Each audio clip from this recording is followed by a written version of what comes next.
Good morning, everyone. I'm very surprised by how awake everybody is looking on the last day of quite an intense and complicated workshop.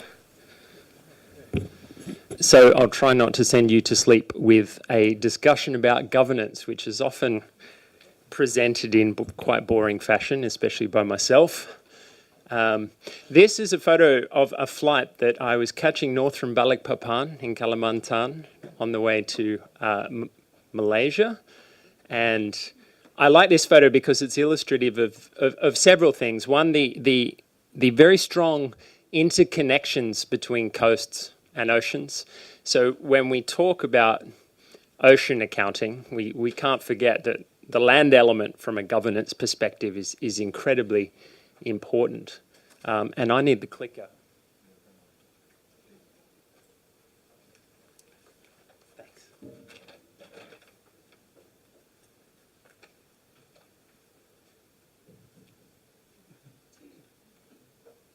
Let's do this. Could I get someone to work on this while I... Thank you. So yes, this keynote really is about the human element of oceans management and how that's relevant to the accounting processes that are the focus of this workshop. Let me sit down first.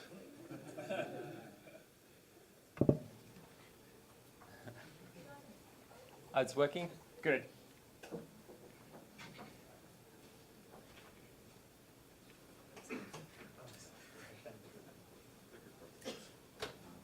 Right.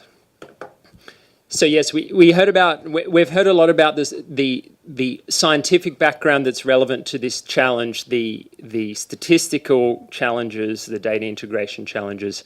This keynote is really especially designed for those who are statistical or scientific experts to look at the wider decision-making context. And the context for this workshop is actually quite historic. So we have entered an era where oceans are changing and decision-making about oceans is changing really dramatically at a global level and also at a regional, national and local level. So, and the dramatic nature of this transition is evident from a few different perspectives. So firstly, from a macroeconomic perspective, growth of the economy that's either dependent on oceans or located in oceans has been dramatic in recent years and is projected to remain dramatic all over the world.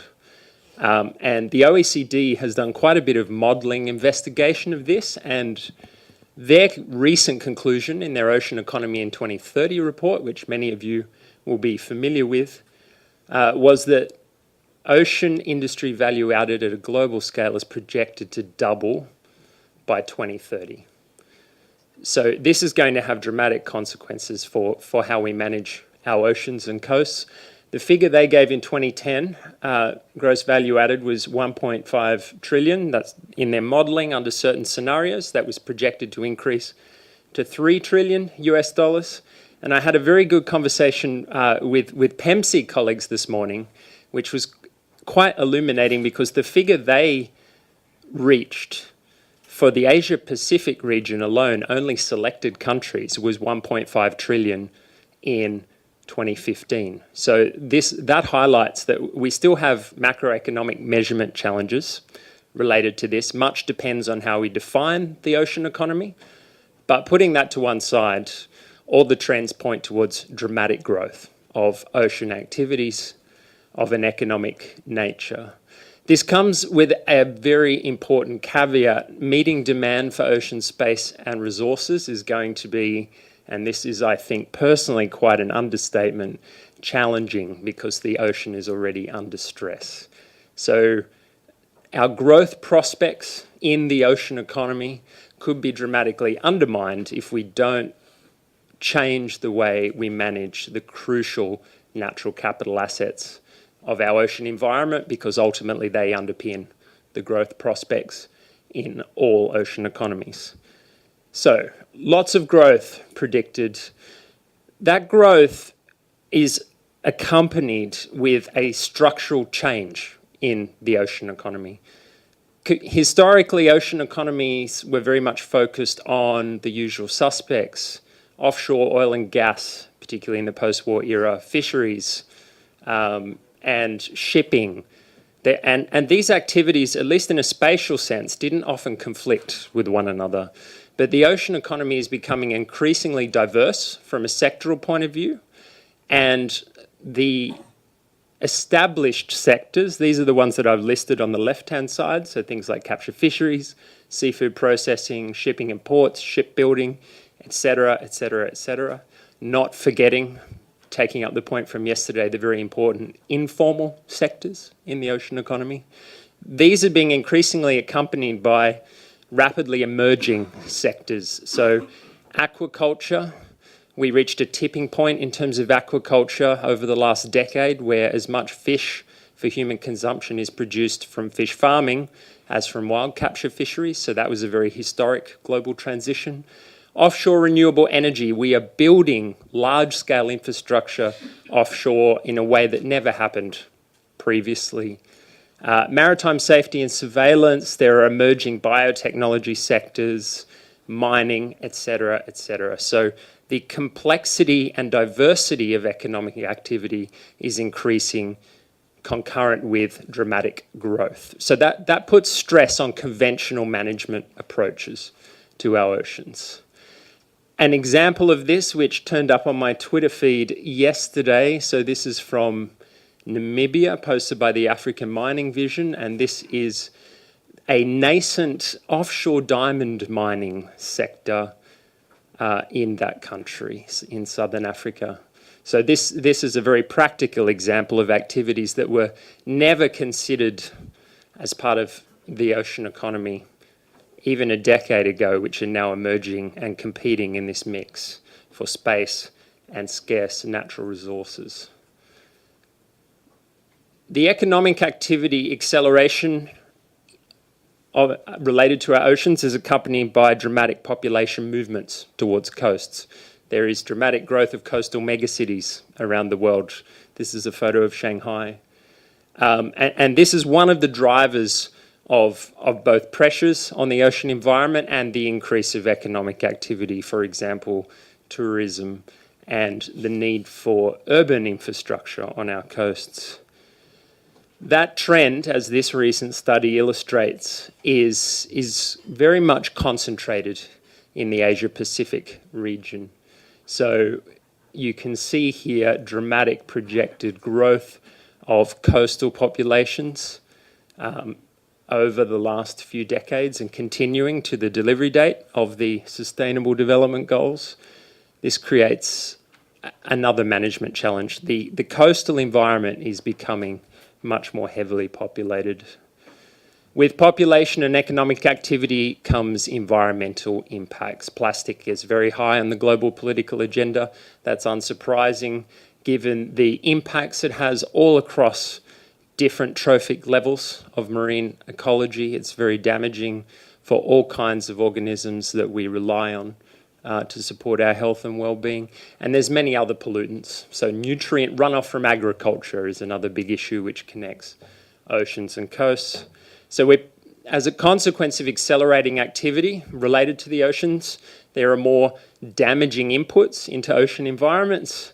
There is also dramatic land use change occurring on coasts. Coastal land, which is inextricably connected with oceans, is being changed in many countries much more dramatically than areas further landward. So to give you an example of this, we are losing mangroves, coastal mangroves, at a much faster rate than we're losing rainforests generally. But that isn't necessarily fully recognised in global political discussions. So these are big challenges, and this is why governance is so relevant. Governance is often overcomplicated, I think, as a concept. What this term really refers to is a process. Governance is a process of making decisions together about big issues. Governance is how we make big decisions together. If I decide whether to get out of bed in the morning, that doesn't require governance. That's only one person decision, but Anything else we need to coordinate. That requires governance. And despite it being a simple concept, there are lots of different ingredients to governance. And a common way of extracting those ingredients is the list I've put up on screen. So people and institutions make decisions. A generic way of describing that is there are lots of different actors that participate in governance. Governments are very important, obviously. They're a very important actor in governance. The private sector, very important, and also non-governmental organisations of various kinds. So there are lots of different kinds of entities that need to work together to make collective decisions relevant to our oceans. And if different institutions and entities need to work together, there need to be rules. Some of these rules are very formal. We might have national constitutions or international treaties about oceans, but informal rules are also incredibly important. Cultural factors, historical modes of dealing with one another. So when we talk about governance, it's important to realise that there are lots of different kinds of rules that influence our behaviour. Some of them are written down and very technical, and some of them are not written down and very informal. And all of these different elements interact together at different spatial scales. So we make decisions together at a local level, local governance related to oceans and coasts. We make decisions at national and subnational levels. We make decisions at regional level. SCAP is a good example of a regionally focused institution. And finally, at a global level. And economic activity doesn't fit neatly into those categories. So a lot of activity is fundamentally transnational. Global supply chains in many sectors extend across dozens of countries and are affected by many of these different local, national, regional, or global rules. So that's a whirlwind tour of Oceans Governance 101 and the key components. What I'm going to do over the next few minutes is just give a snapshot of some of the key institutions and rules at an international level, how oceans policy and governance is evolving at a national level, and then moving forwards in the issue papers, we will also cover the very important regional dimension of this issue. But in the interest of time, I've underemphasized that in my presentation. So what's happening at the international level? Complexity would be the first word that comes to mind, institutional complexity. There are dozens and dozens of international institutions that are relevant to how we make decisions about oceans and coasts. And there are lots of different diagrams that have been drawn of these relationships. This is a representation prepared by The Economist of some of the key institutions and rules that are relevant to management of the high seas alone. So even ignoring all of our coastal waters, which are very important, management of our high seas is very institutionally complex. So there you can see there are different United Nations agencies. There are different agreements. For example, the 1993 Food and Agricultural Organization Compliance Agreement is just one example. And all of these interact with one another in various ways. The detail is not important here, the complexity is. These are the constituent members of UN Oceans. So even just within the UN system, you have so many different stakeholders that are relevant to decision-making about our oceans. So if we ignored every other institution operating at an international level, we still have a complexity and coordination challenge within the UN itself.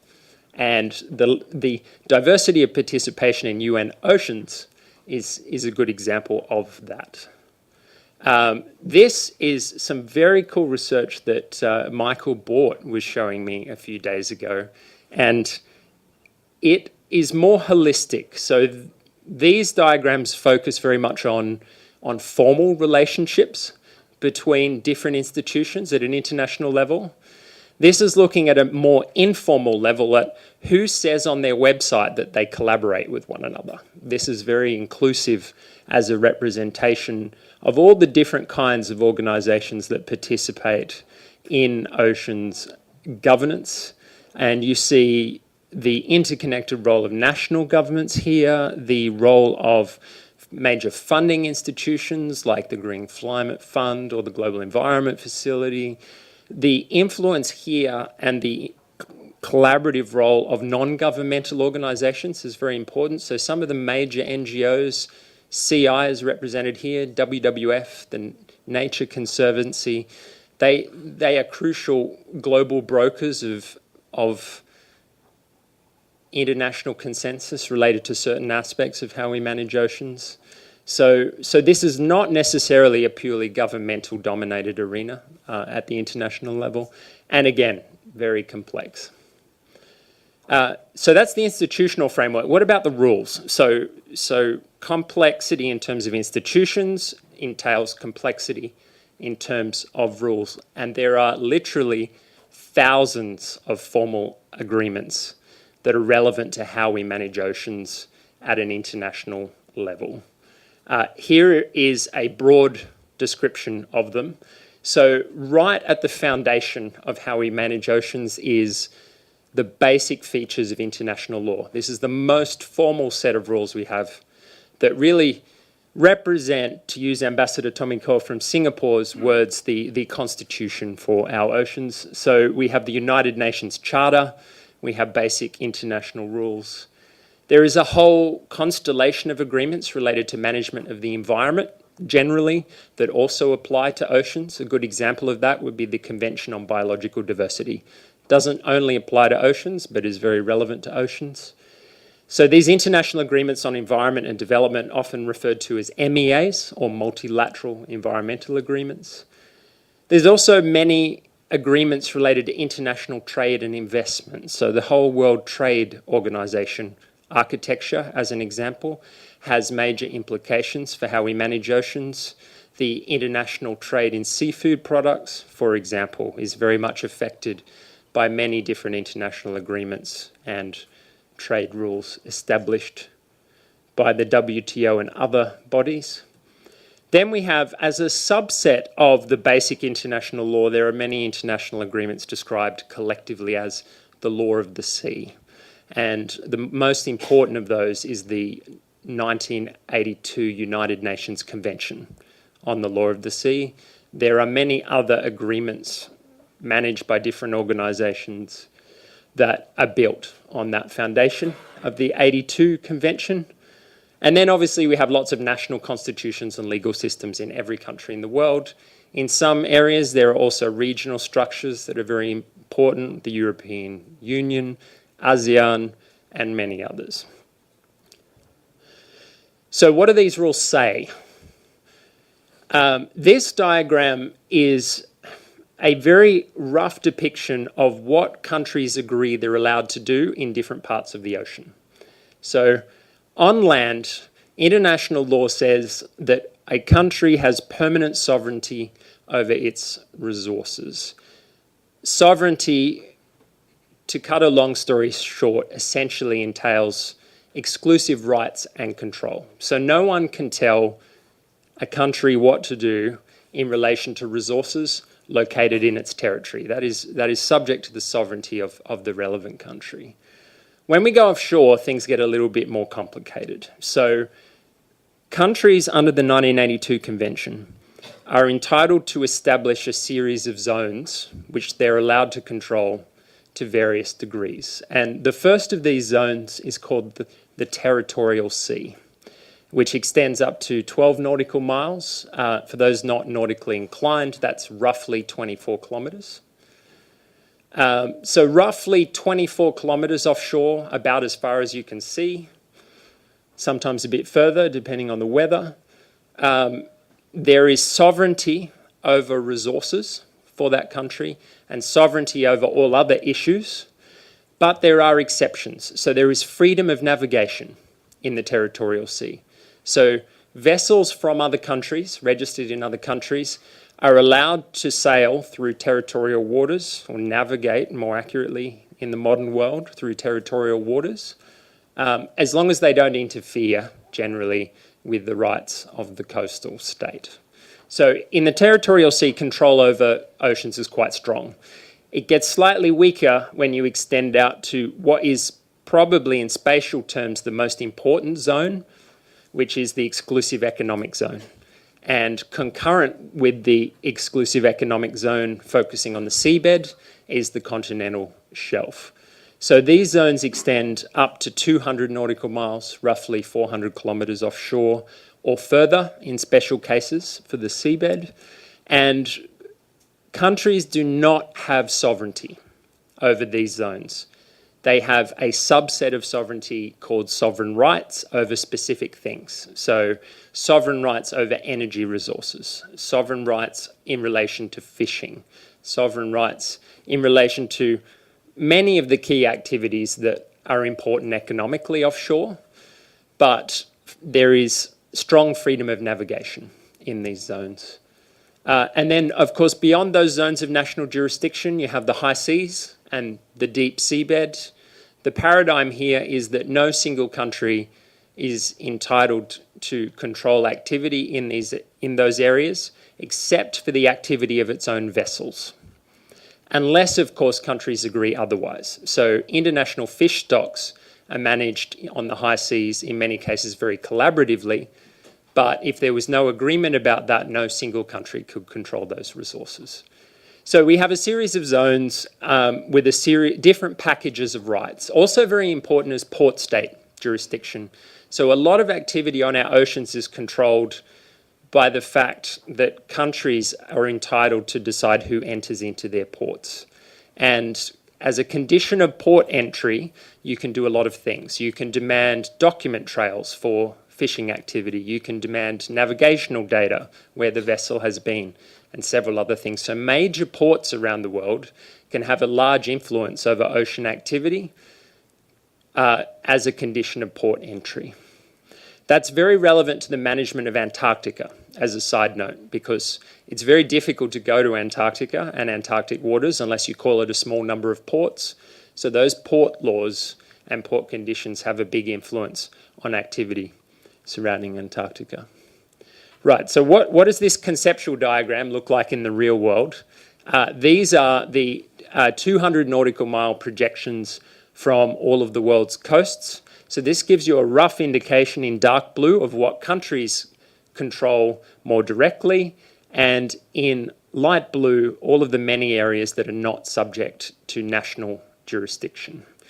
And all of those areas are very topical currently because the United Nations, through the UN system, there is a new agreement being negotiated as we speak related to how those areas are managed. So the majority of the world's oceans spatially are not subject to any one country's control. They're a global resource and a global environment. But many of the economically relevant resources are located very close to coasts. Now, there is an assumption in discussions about accounting or discussions about science that which countries control which zones is clearly defined. And that's simply not the case. So the global political map of the world's oceans is profoundly incomplete. The last time I looked at this issue in detail was about 5 years ago, and then less than half of the world's maritime boundaries had actually been agreed. So many areas of our ocean are subject to overlapping claims, and there is no consensus over who has exclusive rights in those particular areas. And that includes some areas of the world that are extremely important in economic terms, areas where there are major fisheries, areas where there are potentially major hydrocarbon resources and very crucial ecosystems. And the Asia Pacific is an epicenter of those overlapping claims because there is complex geography. So this is, when we talk about accounting, we need to be mindful of the fact that which countries control what spaces is a very contentious, in some cases, issue. So this is not simply a technical issue. And the fact that you even start to monitor ocean space and prepare accounts can have serious geopolitical consequences. Right, so what does this all mean for management of our environment? Well, to put it mildly, the way we divide up oceans makes no sense when you look at the world in ecological terms. So most ocean environments are connected across national boundaries. I've tried to illustrate this here by showing that many hydrocarbon resources, for example, straddle national boundaries. Many fish stocks migrate across national boundaries. And there's also the land-sea interface challenge, where activities onshore in one country might affect activities offshore in another. The world's major river systems, for example, including many in the Asia-Pacific region, are a good example of this. Decisions made, industrial development, deforestation, construction of dams, thousands of kilometres away can have major impacts on our oceans that are subject to another country's rights. A practical example of this, an extreme practical example, these are migration tracks for certain species of Pacific tuna, a very valuable natural resource. And you can see here immediately that governing or governance of tuna is an issue that is simply not possible to achieve without some degree of coordination. And this particular cluster of species really become relevant to dozens of countries that therefore need to collaborate together. I've talked about economic transitions. I've talked about transitions in terms of social movements and the environment. There has also been a major transition in governance that is very recent. So the international rule set related to our oceans changed quite dramatically in 2015, and it's often described not just for oceans but for all issues generally as the post-2015 era. What rules were changed in a major way? This is a photo of the UN General Assembly meeting, or one of the big meetings in 2015. We had agreement around the Sustainable Development Goals. The impact of those has been very evident. In this meeting, we have structured our entire conversation around SDG 14 concerning oceans and coasts. There are several other agreements. More narrowly focused, but very important politically, the Paris Agreement on climate change. Also narrowly focused, the Sendai Framework for Disaster Risk Reduction. And then relevant to how we fund sustainable development, the Addis Ababa Action Agenda on Financing for Development. So this package of agreements was really at the international level a major shift. And it was a major shift in relation to the environment because we had high-level political recognition that the environment was not simply something that you extracted valuable resources from. The environment was recognised politically as an economic asset in its own right that underpins our development. So recognition of the fact that the environment is a foundation of development, not something that's separate or traded off with development, that was a big mindset change. And that has flowed into a lot of different decisions. For example, decisions about environmental economic accounting. So what do the Sustainable Development Goals say about oceans? What do they actually require us to do? There are 169 targets in the Sustainable Development Goals. They're organised according to 17 goals, so ranging from poverty at Goal 1 all the way to partnerships for sustainable development in Goal 17. Goal 14 is very relevant to oceans and coasts, obviously. It says it in the title. But there are many others, and this is, so ESAM, and from IIED and I prepared this graphic, and it's just a very formal assessment of the goals that mention some aspect of a marine or a coastal environment. So obviously many other goals affect oceans and coasts. Gerald Singh's work is a great example of that. But this just shows at a much more formal level what targets say something requires some kind of change relevant to oceans and coasts. And as you can see, there are a lot of different goals, very much clustered around commitments concerning climate change, life on land, and life offshore. So what do these actually say? This is just a cluster or a frequency analysis of different concepts in all of those goals that we highlighted previously. And you can see here a number of themes that emerge. The main theme, we need to do things in a hurry. So we need to achieve some targets by 2020, which is a bit panic-inducing, and by 2030, all of the others need to be achieved, at least notionally. Some key themes: resources, the fact that oceans and coasts provide us with valuable resources and are in themselves valuable resources. The concept of ecosystems, that different components of the natural environment interact with one another as functional units. The topic of water, biodiversity, the important and crucially relevant ethical issue of differences between countries, that every country has committed to action, but that action should be in accordance with national priorities and recognise vulnerable groups, recognise different statuses of development, etc. And then there's a whole other range of topics covered that you can read. So this highlights that what we need to do in relation to our oceans to answer the international political vision is complex in itself and covers a whole range of issues. And this makes accounting very relevant because accounting gives us this systems perspective to achieve complex change. Right, turning to the national level where all the really practical decisions get made.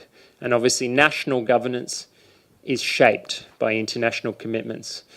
So when we talk about national governance, we can't forget local governance. This is really where all the focused understanding of our ocean systems comes from and where many of the decisions are made related to oceans. So decisions about what areas of mangrove get converted into ports or into housing or into anything else, or what levels of fishing are considered acceptable, how those resources are managed, who gets the benefit from the management of those resources.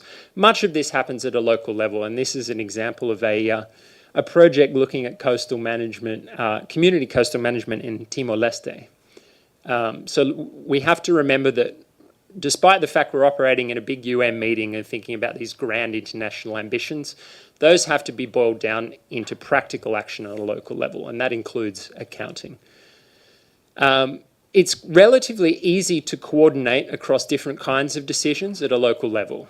Often the people you need to talk to might be across the street, or they might be somewhere they operate in the same communities of practice.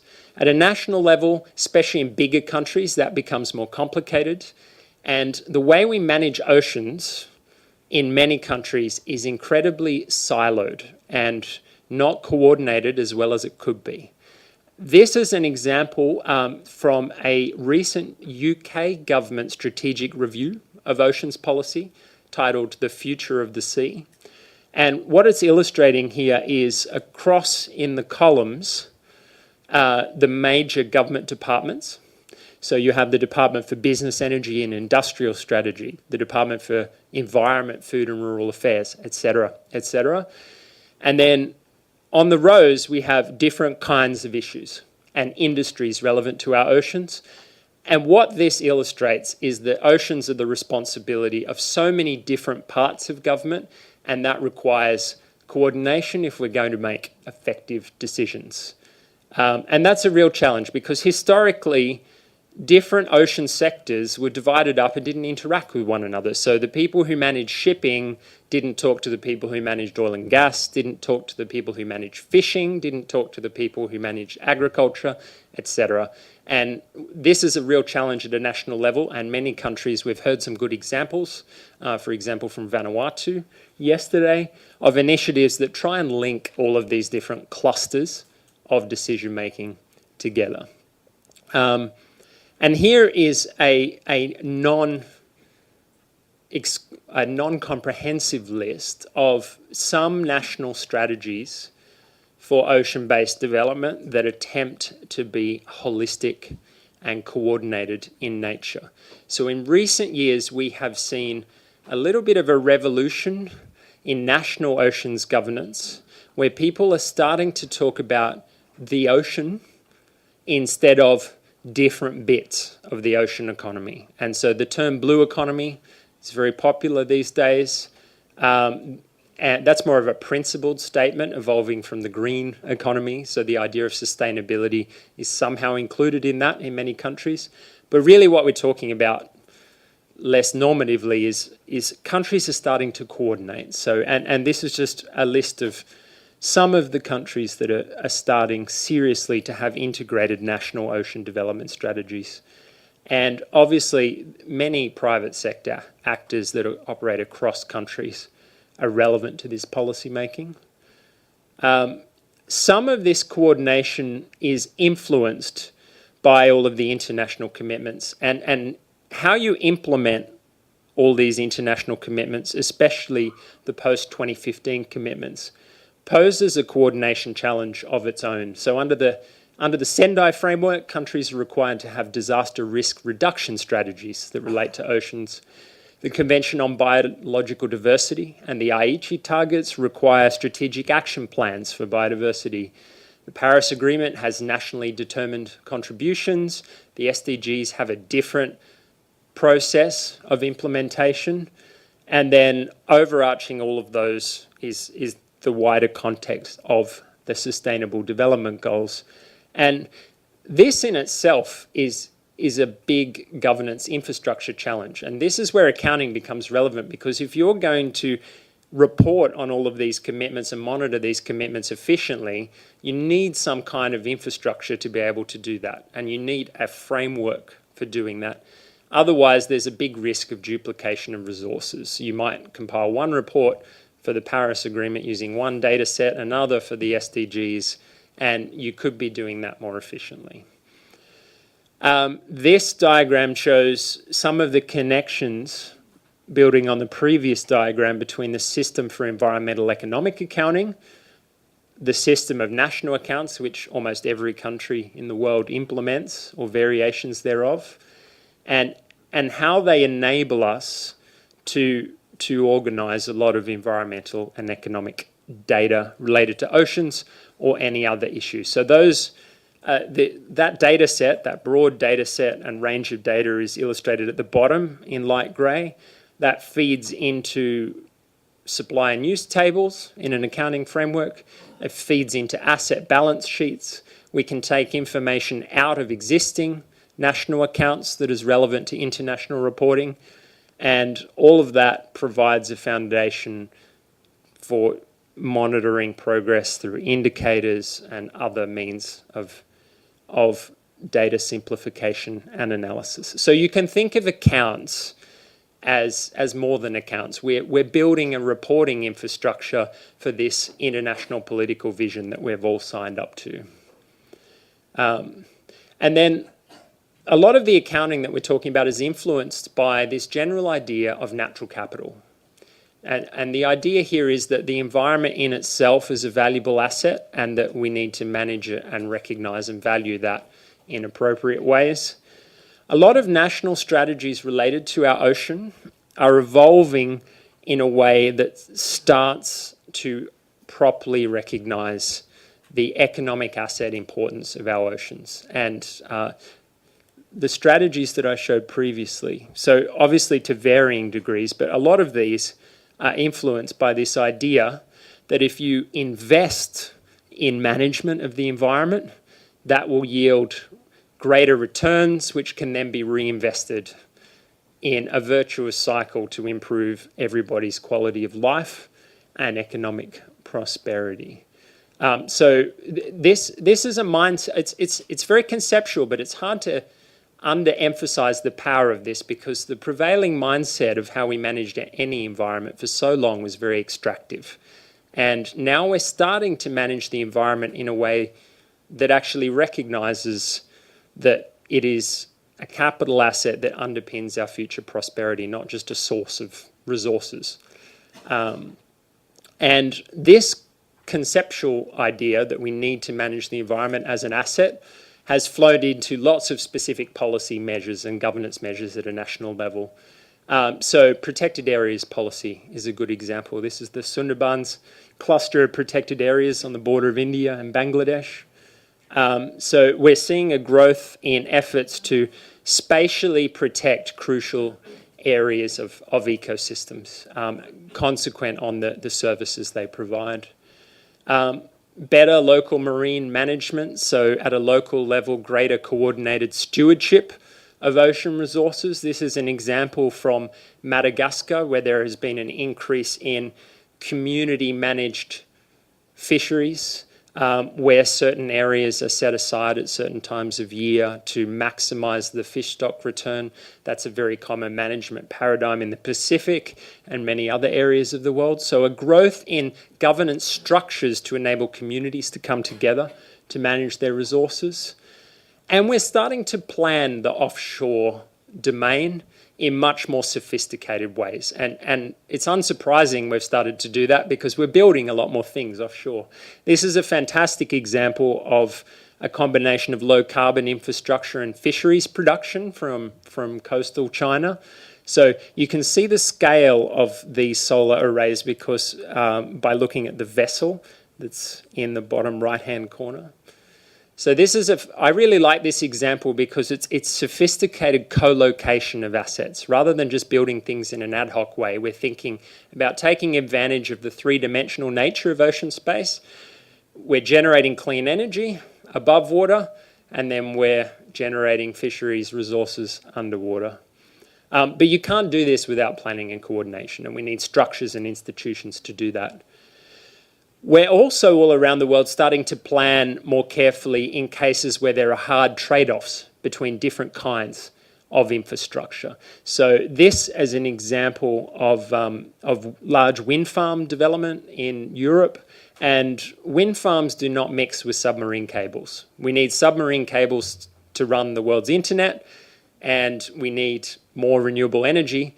But offshore, practically speaking, those two don't go together. So we need to understand where the best wind resource is. We need to make sure we don't run our cables through the most productive areas for wind resources. This kind of information we need to structure, and that's where accounts becomes relevant. Linked to this idea that the environment is an asset, we're starting to invest in the natural world, in ecology, to produce results that were conventionally done through hard engineering. So this is an example from the coastal United States, where instead of investment in concrete seawalls, we had investment in restoration of local ecosystems to protect communities against storms and flooding. And there are huge advantages to this ecological approach. This ecology doesn't break down over time like a concrete seawall would. You have to maintain it less, and it has all the other recreational benefits, environmental benefits, etc. One of my favorite examples from Belize. Belize recently published an integrated spatial plan for the entirety of its offshore space. The strategy is illustrated here. There are several key objectives highlighted in different colours. And underpinning this was some cool modelling done by the Natural Capital Project. And what this modelling essentially did, it looked at different scenarios for development of Belizean offshore space and tried to optimise different flows of benefits. So you can see here under the informed management scenario, which was a middle ground between conservation and development, there was a net maximum flow of functional habitat for key species. That's relevant for tourism. People like to see cool animals. Lobster fisheries, recreation and coastal protection. Under a high traditional development scenario, building lots of hotels, those benefits were not optimal, and they weren't optimal, bit of a challenge to the conservation community, under a purely conservation paradigm either. So finding the middle ground, and if you're going to do this on an ongoing basis, you need an accounting infrastructure. You can pay people loads of money to do this once, but if you're going to have sophisticated planning on an ongoing basis, as a governance response, then accounts become very relevant. In the interest of time, some brief final examples. So these are some other evolutions in national oceans governance. We're having fiscal and financial instruments, debt for nature swaps. So debt relief in exchange for protection of the natural environment. The Seychelles has been a pioneer of this approach. Payments for environmental services. The idea here is that if people, in particular local communities, are stewards of a globally or nationally relevant resource, they should be paid for it. They're bearing the costs of a global public good. Maybe we should start paying them for it. So that's been emerging all over the world.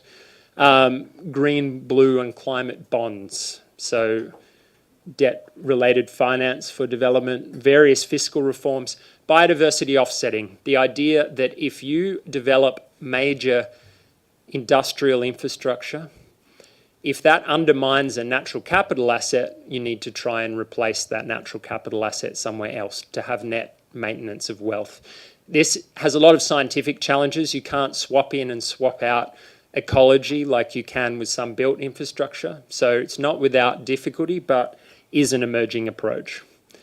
Some final thoughts on accounting. So I'd sum all this up by saying that the structures and institutions in which decision making is made is really important for accounting. There are lots of potential entry points for accounting, and I've talked about many previously, but we need to think about those, and we need to think about how those structures and institutions can benefit from accounting and how they affect an accounting process.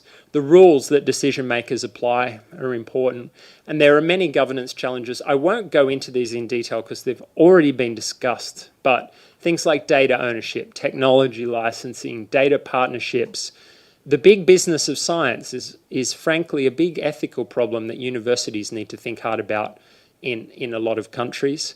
We have to move away from a paradigm where there is expensive science done to support one-off activities where the data is taken away from the context where it was generated and where it does not benefit local governments, local communities, and the countries where that activities are undertaken. So I think those of us speaking, including myself who operate in a university domain, need to think much harder about how we leave resource in place to build a foundation for sustainable development and not build a foundation for publications in Nature. And then at a more political level, so the people who make the rules, environmental lawyers included, politicians, need to understand the basic concepts that underpin accounting. That's a really important issue. And this is some nerdy legal stuff to finish up, but little words can have big consequences, especially in big countries where those rules are important. So I'll give one example: permitting requirements for offshore oil and gas. If oil and gas legislation considers environmental or geotechnical information to be proprietary and commercially sensitive, then it's very difficult to build an offshore oil and gas account. In some countries, if you get a permit to develop offshore resources, you need to share all your data with the government, and that's considered a public good. So design of legislation around particular industries has big implications for inputs of data to accounting.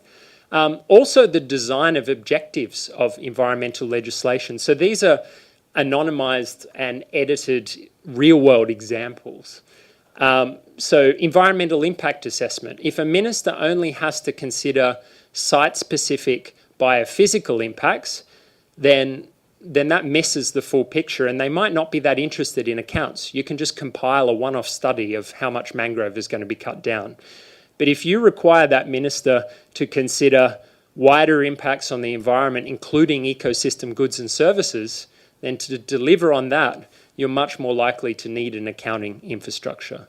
So this is a small technical point, but it's a technical point we shouldn't overlook. The way rules are set up can influence an accounting process. And I'll wrap up there. We're going to have some reflections, and I really look forward to questions.